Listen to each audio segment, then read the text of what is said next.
I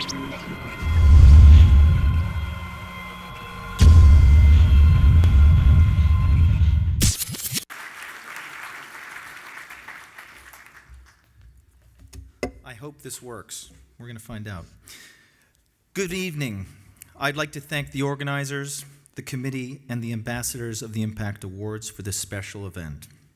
Welcome to all the business leaders, entrepreneurs, and government, and thank you for all that you do to help Adelaide and South Australia economically. First, I'd like to play a video of Arthur C. Clarke from 1964 speaking about the future.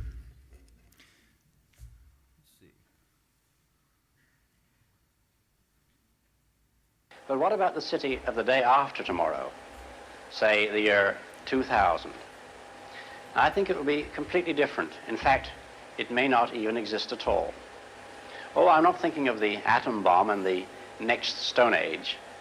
I'm thinking of the incredible breakthrough which has been made possible by developments in communications, particularly the transistor and, above all, the communications satellite.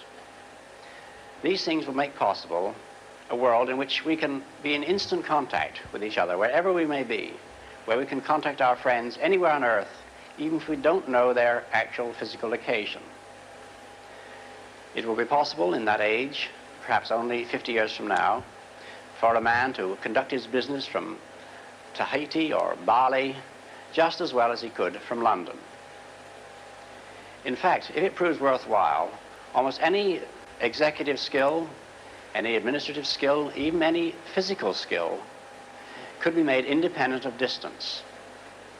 I am perfectly serious when I suggest that one day we may have brain surgeons in Edinburgh operating on patients in New Zealand. When that time comes, the whole world will have shrunk to a point, and the traditional role of the city as a meeting place for man would have ceased to make any sense. In fact, men will no longer commute, they will communicate. They won't have to travel for business anymore, they'll only travel for pleasure.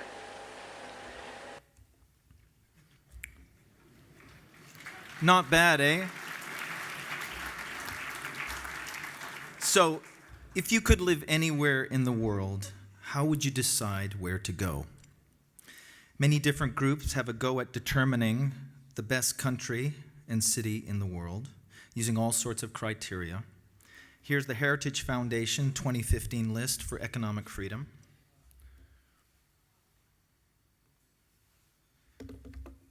The Legatum Institute's Prosperity Index ranks countries across 8 equally weighted sub-indexes, including economy, entrepreneurship, governance, education, health, safety and security, personal freedom, and social capital. Incidentally, Australia ranks first in education in the world, according to them.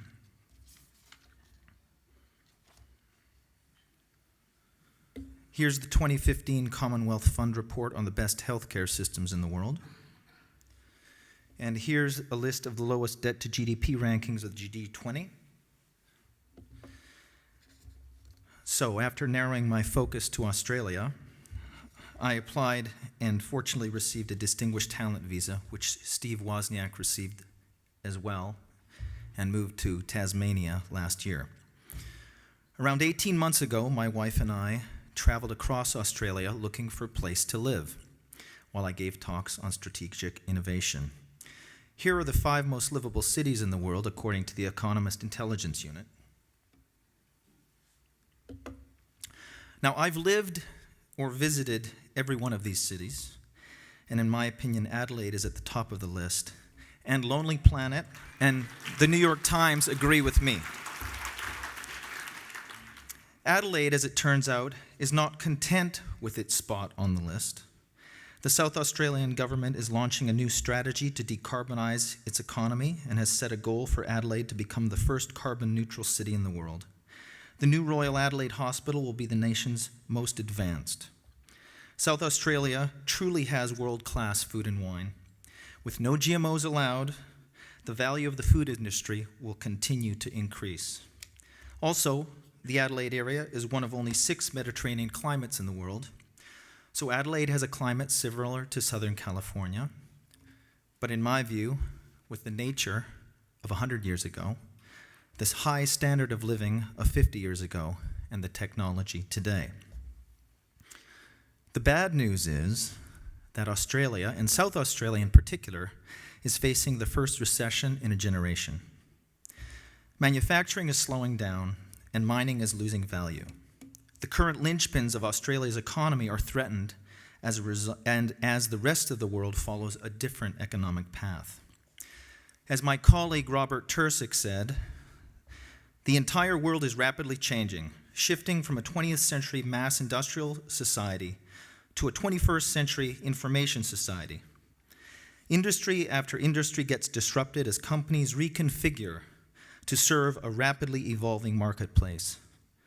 Switched-on consumers control their own media and messaging. Everything we took for granted about the way the economy worked must be reconsidered. This transition is still in early days, however. The digital economy accounts for only 5% of GDP in most industrialized nations, but it's growing quickly. We've already witnessed the complete transformation of mass media. Advertising, retail, marketing, newspaper, radio, music, magazine, and book publishing industries have gone through a meat grinder, and now television is about to go through it too. This all goes well beyond media, however. Our lifestyles have gone from stationary to mobile, from analog to digital, from single purpose to versatile, from standalone to networked, dare I say, from dumb to smart. Even durable goods like automobiles are being converted into mobile computing platforms. Drones and home robotics are here, and so is personalized medicine and mobile healthcare. All over the world, communities with visionary leadership are jockeying for position at the forefront of this trend. They see the opportunity to establish themselves as centers of creative entrepreneurship in a technological era. And so the race is on to establish a dynamic new center that will attract the young inventors, innovators, creative minds, entrepreneurs, and visionaries who are coming together to start the next major economic boom. So Australia is basically considered a paradise, but young Australians flock overseas to get real digital economy experience. If they want to work in tech, they fly to London, San Francisco, Los Angeles, New York, Hong Kong. They're gone for years, and some never come back. All that intellectual capital gone. And now a recession? Seriously? In reality, though, the timing of this recession can be good news for South Australia. As Ben Franklin wisely once said, pain instructs. The Department of State Development, Government South Australia, has stated, innovation is the long-term solution for developed economies seeking sustained economic prosperity and improved quality of life. The South Australian government has chosen to pivot from manufacturing to innovation, and that could position Adelaide to be a business centre, the thriving hub city of South Australia, if not the whole country, for the next 25 years. South Australia is in this race because it wants to be competitive in a global competition for talent, resources, and business partners. Broadly, there are several interlocking parts of legislation, regulation, financing, and infrastructure that must be in place to ensure that a world-class innovation ecosystem can thrive here. However, we can't rely on government alone to fix the problem.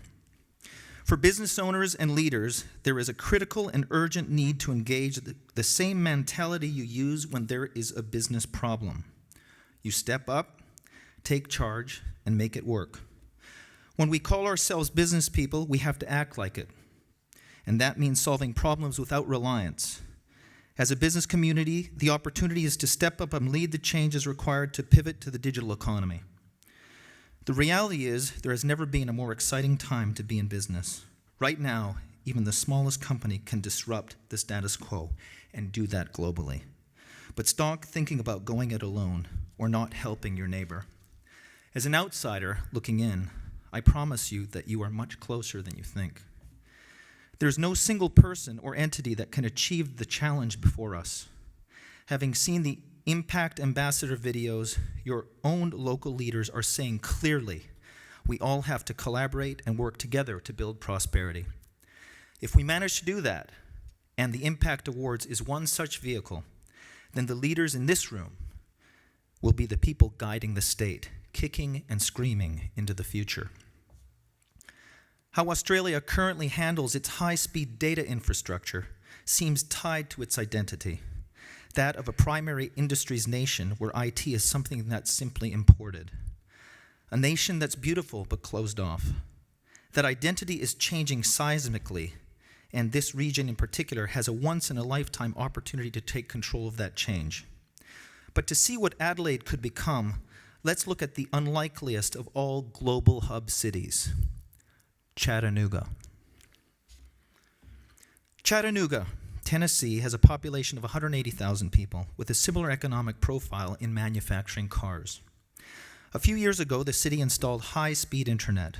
It is estimated that in those 6 years, high-speed internet has generated between $850 million and $1.3 billion US dollars in economic and social value, between 2,800 and 5,200 new jobs, which translates to between 2,800 and 3,700 in benefits per county resident. Chattanooga's Innovation District is the product of genuine enthusiastic collaboration, not often seen in bigger cities, between public, private, and civic institutions and leaders, according to the Brookings Institute. The seed of a similar revolution has already been planted right here in South Australia. One example is CineNet. CineNet is Australia's only high-speed broadband data network created specifically for screen media industries.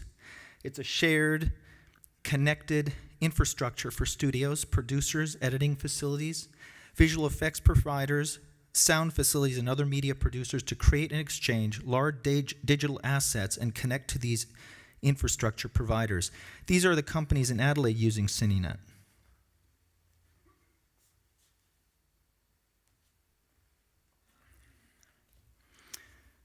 And now these are the companies in Australia using CineNet. I'd like to focus on one company in particular, Rising Sun Pictures.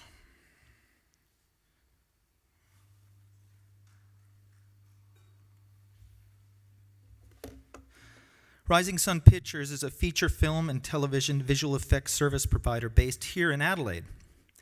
They have more than 100 credits, including Pan, X-Men, Gravity, Prometheus, Harry Potter, Hunger Games. The company was founded in 1995, and depending on production, has a staff of anywhere between 150 and 180 people from 30 countries. Fiber enables Rising Sun Pictures to work with remote clients, mostly in Hollywood and London, to send and receive high-resolution movie images. Early adoption of fiber allowed Rising Sun Pictures to innovate in the field of remote workflows. They built CineSync, a remote collaboration tool for which they won the Technical Academy Award in 2011. But here's a timeline of their data usage. You can just see some of their work here while I read this. Pre-2004, Rising Sun used dial-up and ADSL. All data in and out of the building would be using data tapes. Data deliveries would take between 3 and 7 days to deliver to a client.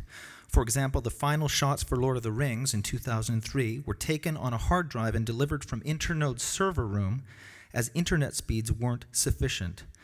That's called sneakernet, when you carry data by hand from one place to another. In 2004, they used ADSL in their Kensington Adelaide studios at 1.5 megabits per second. A project example is Sky Captain in the World of Tomorrow, which required remote delivery to a US facility of the high-definition QuickTimes. 25 gigabytes of final material was delivered nightly to the client. 2006, they sent from their Adelaide studios at 20 megabits a second.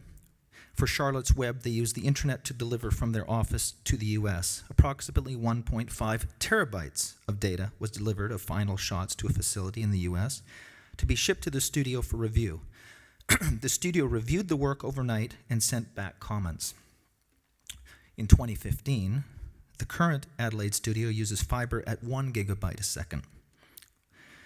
In any given month, Rising Sun receives 5 terabytes of material from clients and sends 2 terabytes to clients. Rising Sun averages around 1,000 shots per year. Full resolution frames are sent overnight, direct for clients' review, often minutes after the delivery has finished. Now imagine a city that had the magnitude, that type of connectivity. Adelaide needs high-speed internet infrastructure, ideally a smart grid or software-defined network running at 1 gigabit bit per second or higher. Ultra-high-speed internet is an essential layer of infrastructure that will enable a culture of innovative companies to grow. Big data needs a wide pipe as much as special effects shots do. This process of reinvention will take years to achieve. The government is providing opportunities by changing legislation, regulation, and financing. They're creating clusters of collaborative networks, linking small and medium enterprises, large businesses, academia, finance, government, and support industries. We still need an overall master plan based on systems thinking, which will help identify roadblocks as well as new opportunities. Meanwhile, Adelaide has many of the prerequisites for a world-class city already in place. Great climate, beautiful setting, an appealing human-sized urban center, native English speakers, a welcoming business environment, and progressive state government already executing on several levels. Adelaide is the only Australian city invited to join the exclusive International Festival City Network this year, and it needs to take this story to the world, presenting itself as a center for innovation, creativity, and entrepreneurship. It's time to think the unthinkable. Adelaide and South Australia can do the totally doable. As with all challenges, this is an opportunity in disguise. If we accept that pain instructs, let's learn from it while it's still just a twinge. 10 years from now, if a young entrepreneur can live anywhere in the world, how will she decide where to go? Thank you.